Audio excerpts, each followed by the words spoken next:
Hello friends, Sandra's വേൾഡിലെ പുതിയൊരു കഥയിലേക്ക് എല്ലാവർക്കും സ്വാഗതം. ഈ ചാനൽ ഇഷ്ടപ്പെട്ടാൽ സബ്സ്ക്രൈബ് ചെയ്യാനും ഈ കഥ ഇഷ്ടമായ ലൈക്ക് ചെയ്യാനും മറക്കല്ലേ. നമുക്ക് നേരെ കഥയിലേക്ക് പോയാലോ. ഞാൻ ജോജി ഒരു സൂപ്പർ മാർക്കറ്റിലാണ് ജോലി ചെയ്യുന്നത്. എൻ്റെ മാനേജറുടെ പേര് അനിൽ എന്നാണ്. അയാളുടെ ഭാര്യ പ്രിയ വീട്ടമ്മയാണ്. അനിൽ സാർ ഭയങ്കര ചൂടനായതുകൊണ്ട് എല്ലാവർക്കും പേടിയാണ്. എനിക്കും പേടിയാണ് കേട്ടോ. പ്രിയ ചേച്ചി ഇടയ്ക്കിടെ ഷോപ്പിൽ വന്ന് സാധനങ്ങൾ വാങ്ങാറുണ്ട്. ചിലപ്പോൾ ഹോം ഡെലിവറി ചെയ്യാറുണ്ട്. ഒരു ദിവസം ഷോപ്പിൽ വന്നപ്പോൾ സാധനങ്ങൾ എടുക്കാൻ ഞാനാണ് അസിസ്റ്റന്റ് ചെയ്തത്. നല്ല ഷേപ്പാണ് ചേച്ചിക്ക്. ഷോള് കണ്ട് മറച്ച് മാത്രമേ നടക്കൂ. നല്ല വിരിഞ്ഞ ശരീരമാണ് ചേച്ചിയുടെ. അതുപോലെ തന്നെയാ ചേച്ചിയുടെ ബാക്കും എല്ലാം ഇരുനിറമാണ്. നടി സ്നേഹയുടെ ഒരു ടച്ചുണ്ട്. സാധനങ്ങൾ എടുക്കാൻ കൂടെ ഞാൻ ചെന്നു. സാർ ക്യാം വഴി നോക്കുമെന്ന് അറിയാവുന്നത് കൊണ്ട് ഞാൻ അധികം വായി നോക്കാൻ നിന്നില്ല. സ്നാക്സ് ഏരിയ വെച്ച് താഴെ റാക്കിലേക്ക് എടുക്കാനായിട്ട് ചേച്ചി ഒന്ന് കുനിഞ്ഞപ്പോൾ ഓൻ്റെ സാറേ, ചുറ്റും കണ്ടതെല്ലാം അങ്ങ് മറന്നുപോയി. അതായത് എൻ്റെ കിളി പോയി. ചേച്ചിയും പെട്ടെന്ന് മാറി നിന്നു. അതിനുശേഷം ചേച്ചി വളരെ ശ്രദ്ധിച്ചാണ് നടന്നത്. പക്ഷേ ഒരു ഭാഗ്യം കൂടെ ഉണ്ടായി. പെർഫ്യൂം ടെസ്റ്റർ എടുത്തപ്പോൾ താഴേക്ക് വീണു. പുള്ളിക്കാരി പെട്ടെന്ന് കുനിഞ്ഞ് അതെടുത്തതും ഷാള് മാറി. അതും ഞാൻ കണ്ടു. എല്ലാം ഞാൻ ഒരു സെക്കൻഡിൽ തന്നെ എന്തൊക്കെയാ ചെയ്യാന്ന് ഒരു പിടുത്തുണ്ടായിരുന്നില്ല. പുള്ളിക്കാരി ഒരു സെക്കൻഡിൽ തന്നെ അത് നേരെയാക്കിയിട്ടു. കൂടെ ജോലി ചെയ്യുന്ന വർക്കിയോട് ഇത് പറഞ്ഞിട്ടും വിശ്വസിച്ചില്ല. അസൂയ ഉണ്ടായിരിക്കും. അങ്ങനെ ഇരിക്കെ ഞായറാഴ്ച വൈകുന്നേരം സാറ് കുപ്പി മേടിച്ച് വരാൻ പറഞ്ഞു. തിങ്കളാഴ്ച പുള്ളിക്ക് ഓഫാണ്. ഞാൻ 8 മണിക്ക് ഷിഫ്റ്റ് കഴിഞ്ഞ് മനസ്സിൽ അയാളെയും പ്രാഗിക്കൊണ്ട് സാധനം മേടിച്ചു ചെന്നു. അയാൾ പൈസയും തന്നു. എൻ്റെ 2 കുറ്റം പറഞ്ഞ് എന്നെ വിട്ടു. വീടെത്തി കുറച്ചു കഴിഞ്ഞ് കോൾ വന്നു. സാറ് ബാത്റൂമിൽ വീണെന്ന് പറഞ്ഞു. പുള്ളി 2 എണ്ണം കയറിയപ്പോൾ തന്നെ ഫിറ്റായിട്ട് മുള്ളാൻ പോയപ്പോൾ ഫ്ലാറ്റ് അടിച്ചതാണ്. ലാസ്റ്റ് കോൾ എൻ്റെ ആയോണ്ട് പുള്ളിക്കാരി എന്നെയാണ് വിളിച്ചു പറഞ്ഞത്. ഞാൻ കൈ രണ്ടും പുള്ളിയുടെ കക്ഷത്തിൻ്റെ ഇടയിലൂടെ ഇട്ട് ഒരു കണക്കിന് അയാളെ വലിച്ച് ബാത്റൂമിന് വെളിയിൽ കൊണ്ടുപോയി കിടത്തി. ചേച്ചിയും ഹെൽപ്പ് ചെയ്തു. ചേച്ചിയുടെ എല്ലാം നന്നായി കാണുന്നുണ്ടായിരുന്നു. ബാത്റൂം ഡോറിൻ്റെ അവിടെ വെച്ച് സ്പേസ് കുറവായോണ്ട് ചേച്ചിയും അമർത്തിക്കൊണ്ടാണ് പുറത്തേക്ക് സാറിനെ എത്തിച്ചത്. എൻ്റെ വലത് കൈയുടെ പുറംഭാഗം ചേച്ചിയുടെ എവിടേക്കോ തട്ടിയിരുന്നു. സത്യം പറയാലോ, കൈ തിരിച്ചു പിടിക്കാൻ തന്നെ തോന്നിപ്പോയി. പുള്ളിയെ റൂമിൽ എത്തിച്ചിട്ട് ഡ്രസ്സ് മാറ്റാൻ ഞാൻ കൂടെ സഹായിച്ചു. ചുവന്ന നെറ്റിയുടെ ഉള്ളിൽ കൂടെ ചേച്ചിയുടെ ഫ്രണ്ടുകൾ നന്നായി കാണാമായിരുന്നു. ഞാൻ നോക്കുന്നത് പുള്ളിക്കാരി കണ്ടു. പക്ഷേ ആ ടെൻഷന് കാരണം അതൊന്നും കാര്യമാക്കിയില്ല. ഒരു മുണ്ട് എങ്ങനെയൊക്കെയോ ഉടുപ്പിച്ച് ബെഡിൽ കിടത്തി. ബെഡിൽ നിന്നും എഴുന്നേൽക്കാൻ പറ്റില്ലായിരുന്നു. ഞാനാണേൽ എന്താ പറയാ, അടിയിലാണെങ്കിൽ ഒന്നും ഇട്ടിട്ടില്ല. ചേച്ചിയോട് വെള്ളം തരാമോ എന്ന് ചോദിച്ചു. പുള്ളിക്കാരി അടുക്കളയ്ക്ക് പോയപ്പോൾ ബെഡിൽ നിന്നും എഴുന്നേറ്റ് ടീഷർട്ട് താഴെ വലിച്ചിട്ട് ഇറങ്ങാനായി പോയി. സാറിൻ്റെ ഫോൺ ബെല്ലടിച്ചു. പെട്ടെന്ന് പുള്ളിക്കാരി തിരികെ വന്നപ്പോൾ എൻ്റെ നിൽപ്പ് കണ്ട് ഞെട്ടിപ്പോയി. എന്നിട്ട് ഫോൺ എടുത്തോണ്ട് ചേച്ചി വെളിയിലേക്ക് പോയി. ഞാൻ വെള്ളം വേണ്ടാന്ന് പറഞ്ഞ് ഇറങ്ങി വീട്ടിലേക്ക് വെച്ച് പിടിച്ചു. നെക്സ്റ്റ് ഡേ സാർ എന്നെ വിളിച്ച് കുറേ നന്ദിയൊക്കെ പറഞ്ഞു. ഉച്ചയ്ക്ക് പുള്ളിക്കാരി ഷോപ്പിൽ വന്നു. സാർ ഓഫ് ആയതുകൊണ്ട് ടെൻഷൻ ഇല്ലാതെ ഞാൻ ഹെൽപ്പ് ചെയ്യാൻ കൂടെ കൂടി. ചെറിയ ചമ്മലുണ്ടായിരുന്നു 2 പേർക്കും. ഞാൻ ബാസ്ക്കറ്റ് പിടിച്ച് കൂടെ നടന്നു. ഷുഗർ എടുക്കാൻ പാക്കറ്റ് എടുത്ത് വെയിറ്റ് നോക്കുമായിരുന്നു ചേച്ചി. കുറച്ചുകൂടെ ആഡ് ചെയ്യാൻ ചേച്ചി കുഞ്ഞപ്പോൾ ഞാൻ നിന്ന് കൊടുത്തു.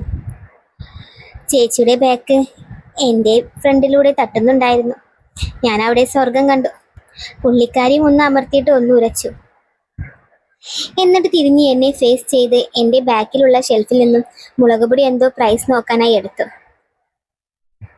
എല്ലാതും, അതായത് ചേച്ചീൻ്റെ എല്ലാ ശരീരഭാഗങ്ങളും എൻ്റെ മേത്ത് ഉരച്ചുപോയി. നല്ല പ്രത്യേക സ്മെല്ല് കൂടെ എനിക്കും കിട്ടുന്നുണ്ടായിരുന്നു. ചേച്ചി കൈ ഉയർത്തിയത് കൊണ്ട് ചുരിദാർ കുറച്ച് പൊങ്ങിയിരുന്നു. സൈഡിൽ വെട്ടുള്ളത് കൊണ്ട് ലെഗിൻസൂടെ എല്ലാം നന്നായി കാണാമായിരുന്നു. കസ്റ്റമേഴ്സ് കൂടുതൽ വന്നുകൊണ്ടിരിക്കുന്ന ടൈം ആയതിനാൽ പെട്ടെന്ന് ഞാൻ നോർമലായി. ചേച്ചിക്കും പകുതി മനസ്സുണ്ട് എന്ന് എനിക്ക് തോന്നി. പുള്ളിക്കാരി വീട്ടിലേക്ക് സാധനങ്ങളായിട്ട് പോയി. ഒരാഴ്ച കഴിഞ്ഞ് സാറിൻ്റെ സ്കൂട്ടർ പഞ്ചറായി എന്ന് പറഞ്ഞ് വിളിച്ചു. ഞാൻ ആളെ കൂട്ടി ഷോപ്പിൽ നിന്നും പോയി. ചേച്ചി അമ്പലത്തിൽ നിന്നും വന്നതായിരുന്നു. നല്ല കേരള സാരിയൊക്കെ എടുത്ത് ചന്ദനക്കുറിയൊക്കെ ഇട്ടാണ് വന്നത്. ഒരു അപ്സരസിനെ പോലെ തോന്നിപ്പോയി. സാരിയുടെ ഇടയിലൂടെ അവിടെ കുറച്ച് കാണാമായിരുന്നു. പഞ്ചർ ഒട്ടിക്കാൻ വന്ന ചേട്ടനൊക്കെ കിളി പോയ നിൽപ്പായിരുന്നു ചേച്ചിയെ കണ്ടിട്ട്. സാറ് കുളിക്കാൻ കയറിയപ്പോൾ ചേച്ചി എനിക്ക് വെള്ളം കുടിക്കാൻ തന്നു. സിറ്റ് ഔട്ടിൽ നിൽക്കണ എന്നെ ഡോറിൻ്റെ അടുത്ത് വന്ന് നിന്നിട്ട് എൻ്റെ കൈയെടുത്ത് ചേച്ചി സാരിയുടെ ഇടയിലൂടെ വെച്ച് പിടിപ്പിച്ചു. ഞാൻ കിട്ടിയ അവസരം മുതലെടുത്തു. പഞ്ചർ ചേട്ടൻ ഉള്ളതുകൊണ്ട് ശ്രദ്ധിച്ചാണ് ഞാൻ പിടിച്ചത്. കൈ ഞാൻ ചേച്ചിയുടെ വാറിൽ നിന്നും മുകളിലേക്ക് കയറ്റി അവിടെയൊക്കെ ഒന്ന് പിടിക്കാന്ന് വിചാരിച്ചു. ചേച്ചി വാതിൽ പിടിച്ചൊന്ന് പൊങ്ങിപ്പോയി.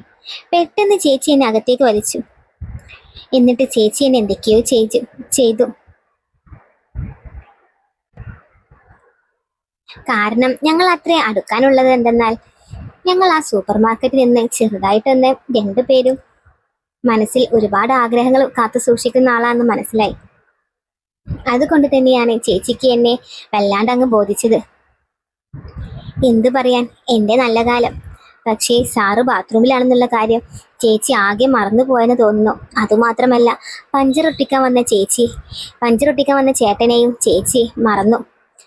അത്രയ്ക്ക് ഒരു സുഖമുള്ള ഏർപ്പാടായിരുന്നു അത്. ഞങ്ങൾ രണ്ടുപേരും കുറച്ചു നേരം കെട്ടിപ്പിടിച്ച് അവിടെ നിന്നു. പിന്നെയാണ് ഡോറ് തുറക്കുന്ന സൗണ്ട് കേട്ടത്. അതാ ചേച്ചിയുടെ ചേട്ടൻ വരുന്നു, അതായത് എൻ്റെ ബോസ്. സാറ് പുറത്തേക്ക് വരുന്നത് കണ്ടതും ചേച്ചി എന്നെ ഡോറിൻ്റെ അവിടെ നിന്ന് ഒറ്റ തള്ളൽ തള്ളി പുറത്തേക്ക്.